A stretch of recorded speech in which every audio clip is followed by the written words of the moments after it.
Պարոն Պողոսյան, զեկույցի համար շնորհակալություն։ Բազմաթիվ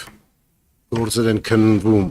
հսկացավալ գործեր քանում, որի համար շնորհակալություն։ Կան խնդիրներ, որոնց մասին հիմա բարձրաձայնում ենք, դա հանրային հնչեղություն ունեցող նաև տնտեսվարողներին հետաքրքրող հարց են։ Վերջերս մենք տնտեսվարողների հետ հանդիպել ենք եւ այդ հարցերը, որոնք մենք համակարգված տեսել ենք, փորձենք ձեզ ուղղել հարցերը, այդ պատասխանը նաև որպեսզի փոխանցենք տնտեսվարողներին։ Հիմնականում իմ գործընկերները նշեցին, բայց ավելի մանրամասն հետևյալ խնդիրներն են մատնանշում, որ ակտերը, որոնք գրվում են, դեռ չապացուցված փոխանցվեք հնչականին։ Արդյոք այստեղ մենք մեխանիզմ ունենք, որ լինի տեսչական մարմնի ակտեր, թե հարկային ակտեր, որոշակի ապացուցողական ընթացակարգ պետք է անցնել, որովհետև ստացվում է, որ ապրիորի մարդիկ միանգամից գործեր ունենում մի կառույցի հետ, գործողությունները մենք գիտենք ինչպիսին են եւ քննչական մարմինը կատարում է իր գործողությունները, բայց մինչեւ դա արդյոք քննիչ պետք կամ քննիչ տեսչական մարմին պետք է եռանկյունու մեջ չեն կարող գտնել հավասարակշռման մի ընթացակարգ, որտեղ տնտեսվարողը առնվազն ապացուցված համարի որոշակի մասը գոնե, որտեղ տնտեսվարողներ կային, որ ազգային ժողովում հանդիպան ընթացքում նշում են, որ մեր հետ նույնիսկ չեն քննարկում պետեկամուտները կամ տեսչական մարմինը, եւ սա անարդարության զգացողություն առաջացնում։ Միգուցե այո, դուք ճիշտ եք, որ հետագայում շատերը պարզում են եւ ապացուցվում է հանցավորություն, մեղավորությունը եւ այլն, հատկապես հարկերի թաքցնելու եւ խուսափելու իմաստով չարամտորեն խուսափելու այստեղ նույնպես գիտեք, որ ձևակերպումների բարդություններ կա, որտեղ հաճախ հարկերի խուսափելը ստացվում է այնպես, որ օրենսդրական փոփոխությունների արդյունքում է լինում, չիմացության արդյունքում է լինում եւ կա որ այո դիտավորությամբ է լինում, այդտեղ նույնպես բավականին խնդիրներ կան։ Իմ փոխանցած հարցը հետեւյալն է. հնարավոր գտնում եք գտնել մի այնպիսի տարբերակ, որ մինչև քննչական մարմինը հասնել, դուք ունենաք որոշակի ապացուցողական բազա, ապացուցված այլևս, հատկապես փորձագետների կողմից, որովհետև փորձագետներն են, որ կարող են մասնագիտորեն ապացուցել որևէ խախտում եւ այլն։ Նոր մենք կարողանանք որ ավելի տնտեսվարողներին, որոնք նաեւ եւ ձեր եւ մեր երկրի համար կարեւոր մարդիկ են, որոնց աշխատանքի արդյունքում ձևավորվում են մեր բյուջեները, կարողանանք որ մենք էլ բաց ճակատ ասենք, որ տեսեք ապացուցվել է, տեսեք որ ճիշտ է, այսինքն երկու կողմի համար մենք որպես ազգային ժողովի պատգամավորներ արդարության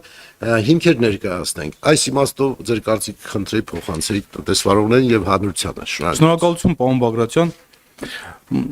Ես Տիկին Վարդանյանը երբ որ հարցադրումը հնչեցրեց, հիմա գործում է հետևյալ մեխանիզմը, ՊԵԿ-ը օրինակ իր գործառույթների շրջանակներում իրականացնում է իր լիազորությունները տնտեսվարողի մոտ հարկային պարտավորությունների կատարման ճշգրտման հետ կապված, երբ որ մենք հաղորդում ենք ստանում նախնական հաշվարկի հիման վրա, հաղորդում են ներկայացնում, նաև նախնական հաշվարկի հիմքում դնում են որոշակի փաստեր, սա մեզ համար բավարար է, երբ որ նայում ենք, որ նախնական հաշվարկում արձանագրված վնասի չափը գերազանցում է օրենսդրորեն նախատեսված նվազագույն շեմը, վարույթ ենք նախաձեռնում։ Հիմա հաջորդ գործողությունը մենք բնականաբար այդ նախնական հաշվարկով չենք բավարարվում։ Նախնական հաշվարկի հիման վրա չենք գնում անձանց, չգիտեմ, մեղադրյալ ներգրավելու եւ այլ նման միջնորդություններ չենք էլ ներկայացնում։ Մենք նախնական հաշվարկի հիմքում դրված փաստերը քննչական գործողությունների եւ ապացուցողական գործողությունների արդյունքում սկսում ենք որոշակի այլ օրենքով նախատեսված ապացույցներ ձեռք բերել։ Ես նշեցի արդեն մի քանիսը, կանչում ենք օրինակ, եթե մեր մոտ որոշակի նախնական հաշվարկի հիմքում դրված է որոշակի թիվ, որը որ որոշակի ինչ-որ մեկնաբանության տեղիք է տալիս, մենք կանչում ենք այդ ՊԵԿ աշխատակցին հարցաքննում ենք, որպեսզի ինքը հաստատի նաև այն մեկնաբանի ստուգման արդյունքում հայտնաբերած խախտումը, սա մեկ։ Երկրորդը, մենք եթե նախնական հաշվարկի հիմքում դրված է որոշակի նյութեր, որոնք որ ըստ էության իրենք ձեռք են բերել, սա մենք քննչական գործողությունների կատարման ճանապարհով փորձում ենք ապացույցներ ձեռք բերենք։ Երբ որ վերջացնում ենք այս ելակետային տվյալները ստանում ենք, մենք մի հատ նորից ՊԵԿ-ում արդեն ՊԵԿ մյուս այլ վարչությունում նշանակում ենք ճշգրտում ենք տալիս, որպեսզի հասկանանք այդ նախնական հաշվարկում եւ մեր ձեռբերված տվյալների, ելակետային տվյալների արդյունքում այս թիվը վերջնական արդյունքում փոփոխության ենթարկվում է թե ոչ։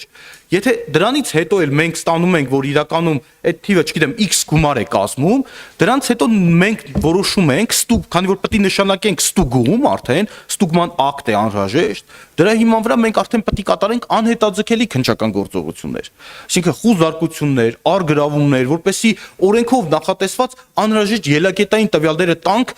պետք մարմնի, որպեսզի ստուգում կատարի։ Ստուգման արդյունքում նոր որոշում է այդ անձին քրեական հետապնդում հարուցելու կամ չհարուցելու հարցը։ Ավելին ասեմ, լինում են իրավիճակներ, երբ որ օրինակ ես չեմ բացառում, որ օրինակ մինչև ստուգում գալը, ստուգումը, քանի որ ստուգումը երկարատև process է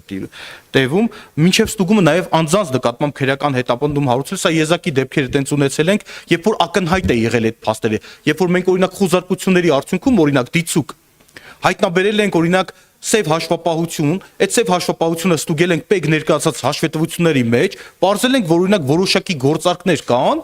չի արտացոլվել պետք հաշվետվություն։ Դա արդեն իսկ մեր համար հիմք է, որպեսզի առանց ստուգման ակտը ստանալու գնանք ստուգման։ Եվ նշեմ, պարոն Բագրատյան, այս կարգի դեպքերում մենք առավելագույնս անում ենք մեր գործողություններով, որպեսզի տնտեսվարողի գործունեությունը որևիցե կերպ չխաթարենք, բայց